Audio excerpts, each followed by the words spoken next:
اعوذ باللہ السمیع العلیم من الشیطان اللعین الرجیم بسم اللہ الرحمن الرحیم الحمد للہ رب العالمین والصلاة والسلام علی اشرف الانبیاء والمرسلین وخاتم النبیین بالقاسم محمد اللہم صل علی محمد وآل محمد وعجل فرجہم وأهل بيته طيبين الطاهرين المعصومين ولعنة الله على أعدائهم أجمعين أما بعد فقد قال سبحانه تبارك وتعالى في قرآن المجيد والفرقان الحميد وهو أصدق الصادقين وقوله الحق بسم الله الرحمن الرحيم وجعلنا منهم أئمة يهدون بأمرنا لما صبروا۔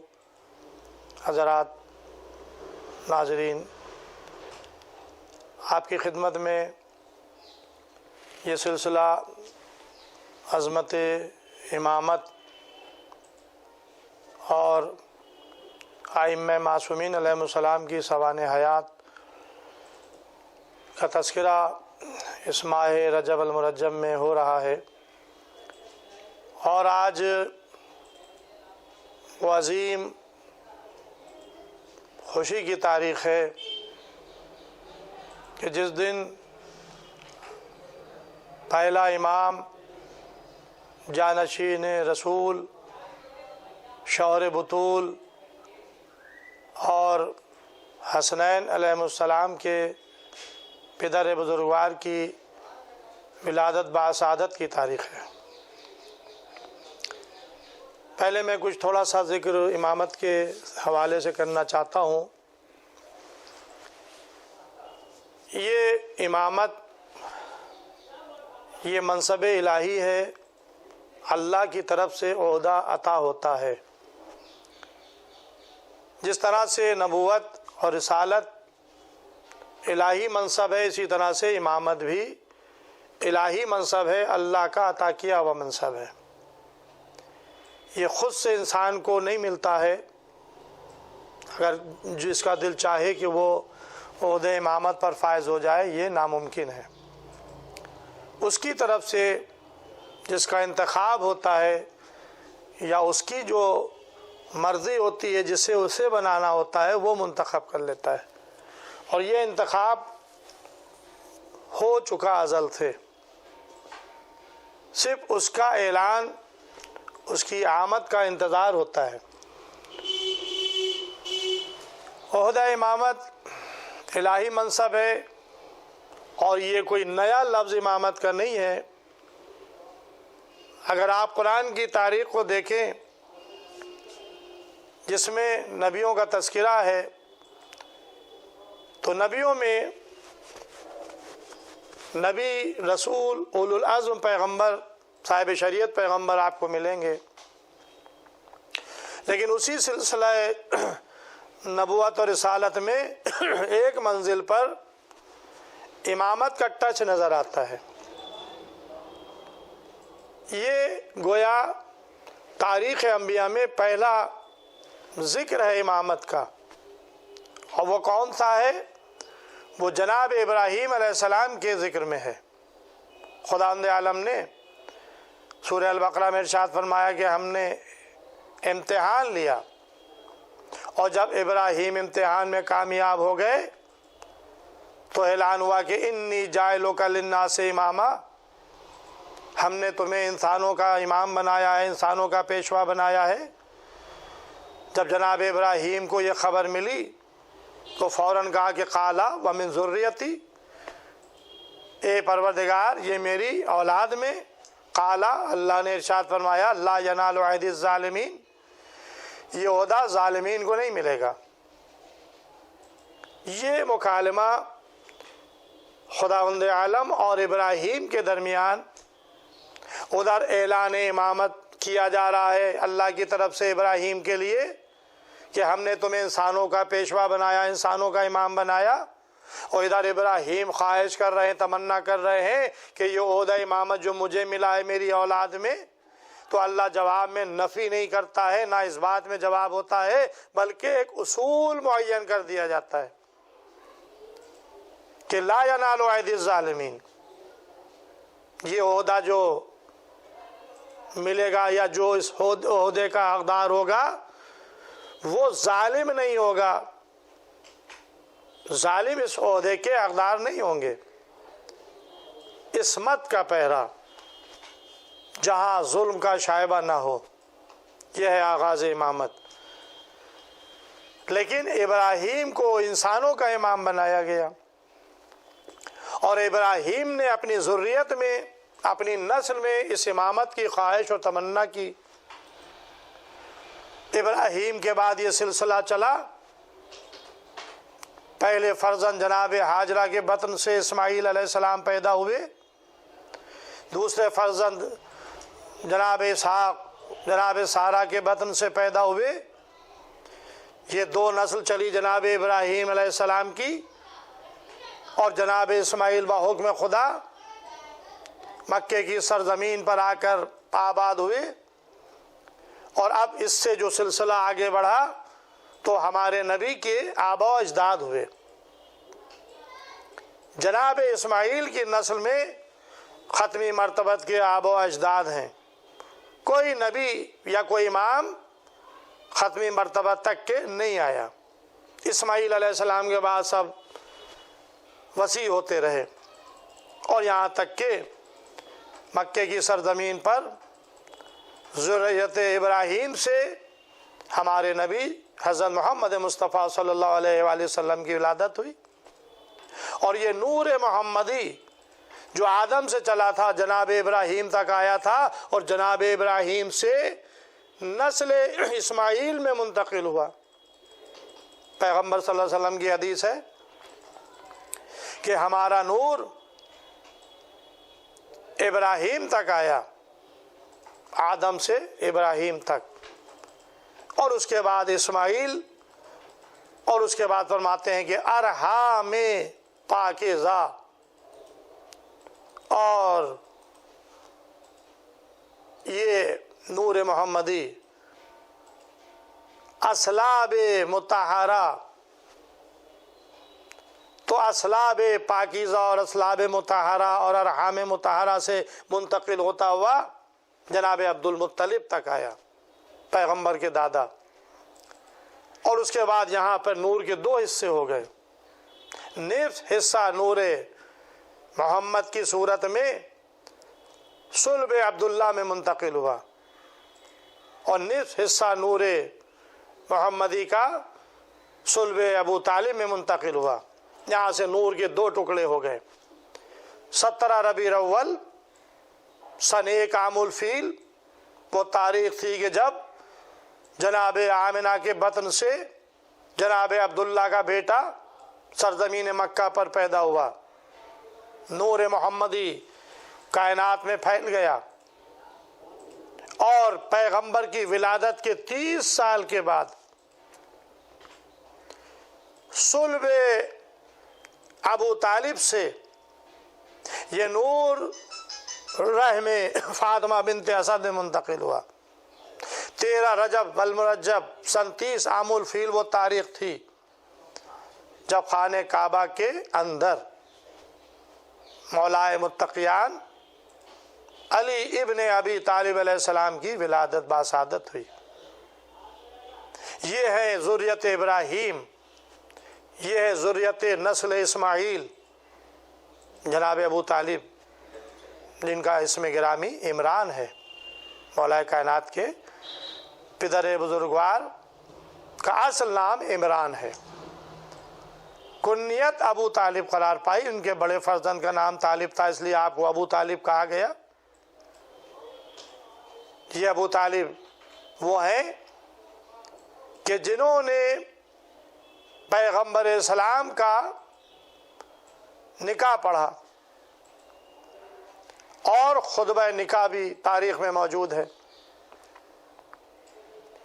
خطبہ نکاح تاریخوں میں جملے موجود ہیں، الحمدللہ رب العالمین وجعل ذریۃ ابراہیم و اسماعیل، تمام تعریفیں اس اللہ کے لیے ہیں جو عالمین کا پروردگار ہے، اور اللہ نے ہمیں ذریت ابراہیم اور اسماعیل میں قرار دیا۔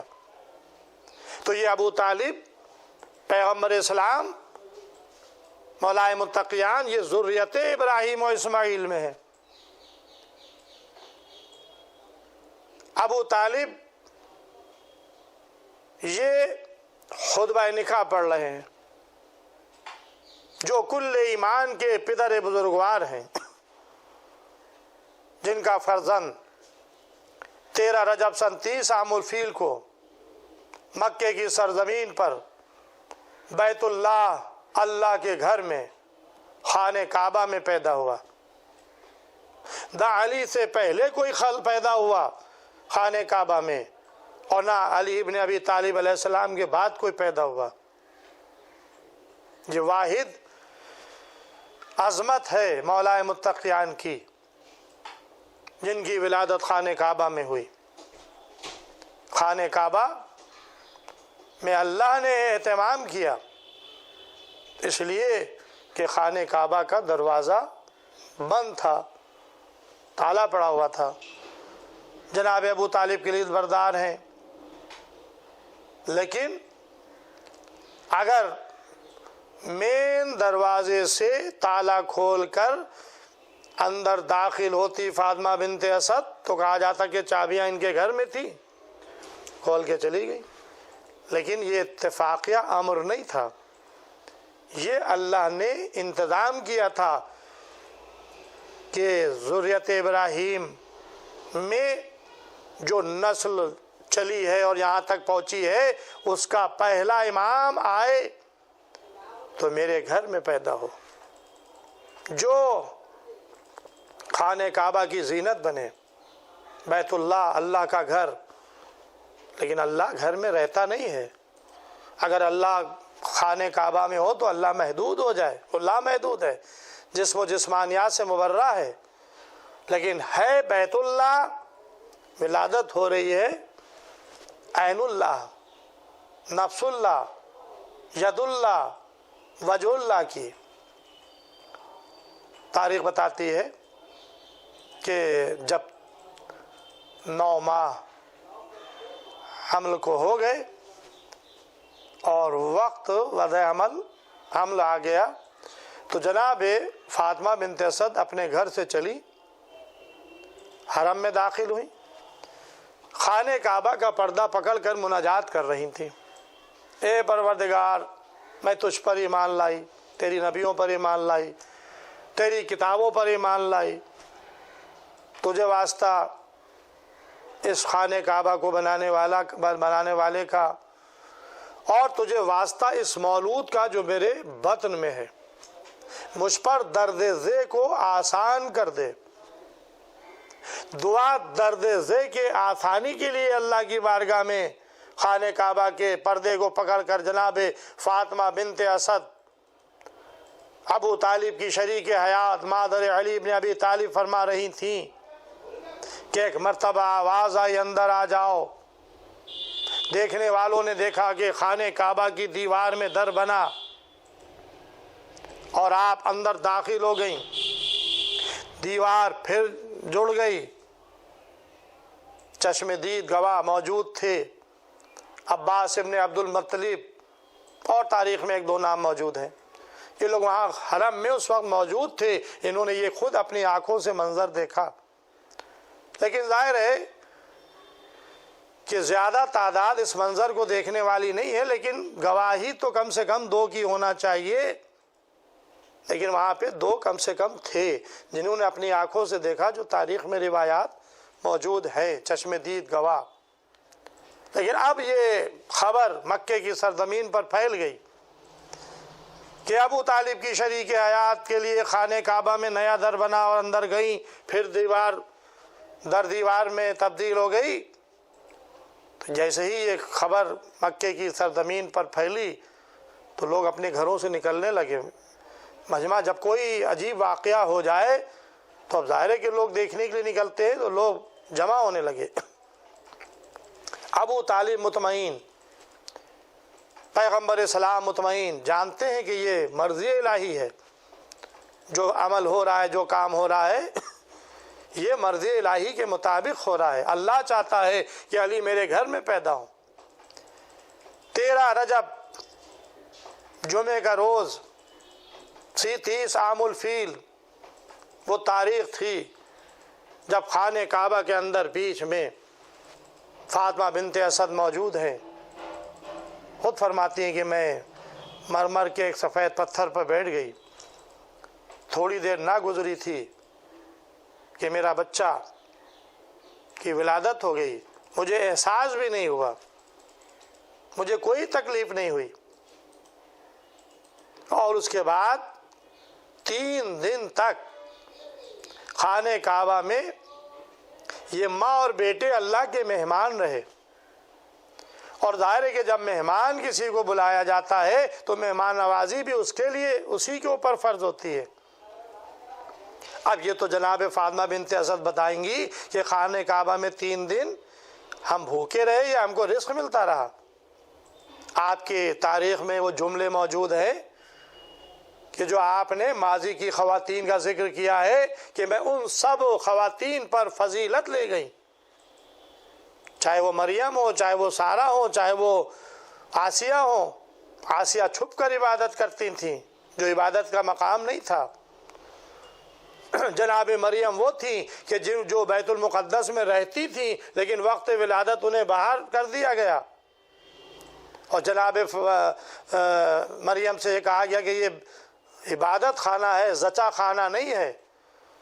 لیکن اللہ نے فاطمہ بنت اسد کو اندر بلایا، حرم میں تھی لیکن خانہ کعبہ کے اندر بلایا، اس جگہ بلایا جس کا طواف ہوتا ہے، اور وہاں علی ابن ابی طالب علیہ السلام پیدا ہوئے۔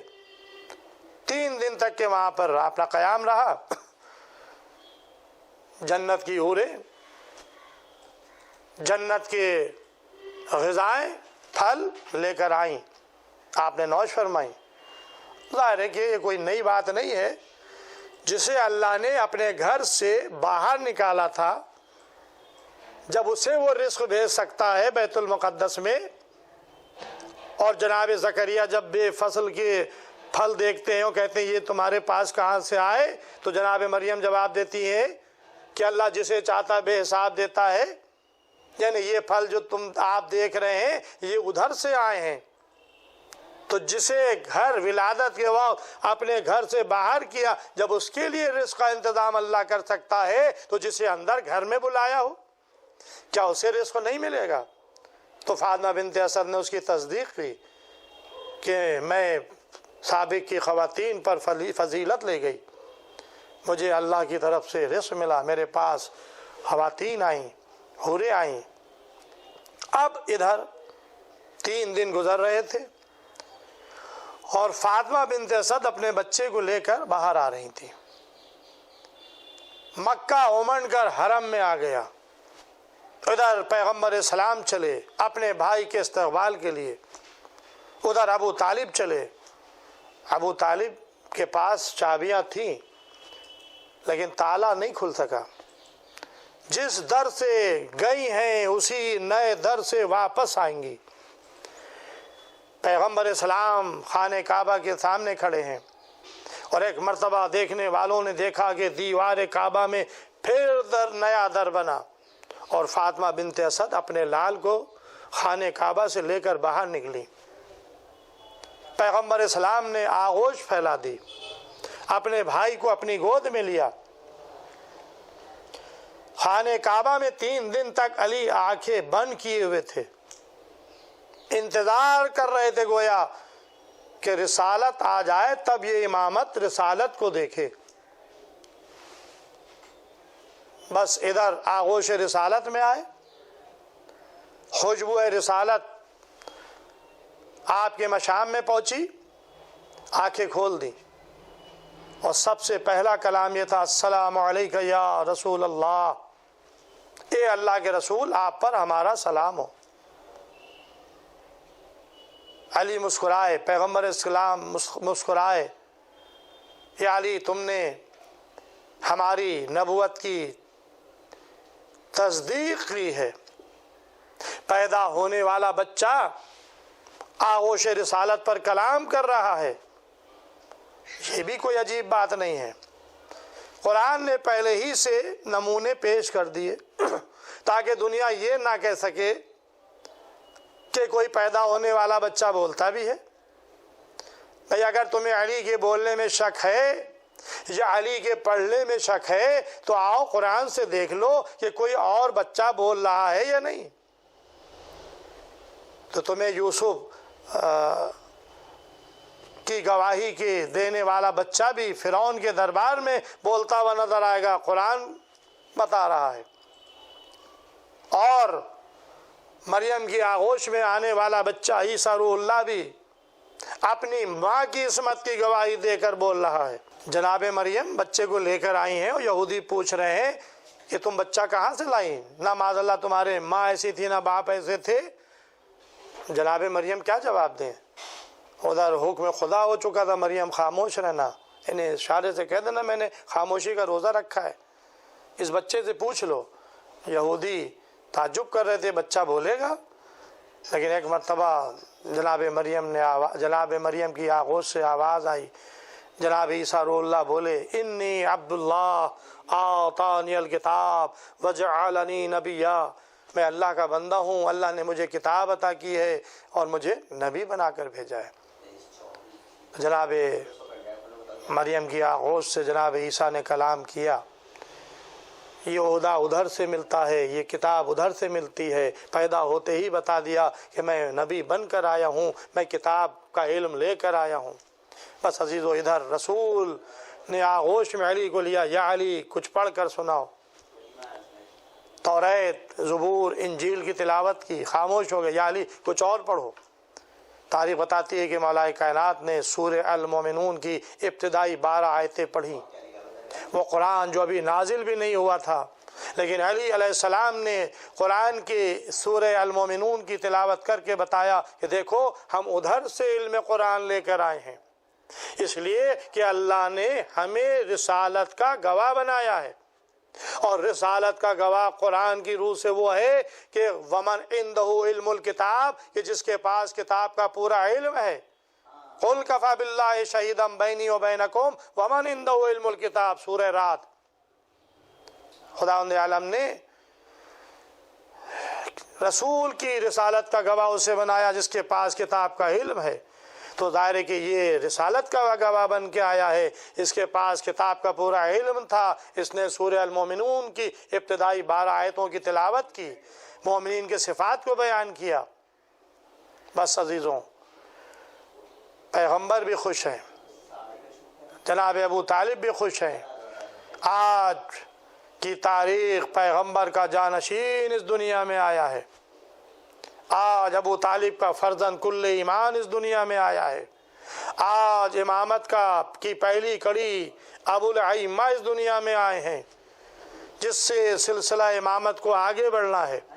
آج وہ دنیا میں آیا ہے کہ جس کی امامت کا اعلان غدیر خم کے 1.25 لاکھ کے مجمع میں رسول فرمائیں گے کہ من کنت مولا ہو فہذا علی مولا، جس کا میں مولا ہوں اس کے یہ علی مولا ہیں۔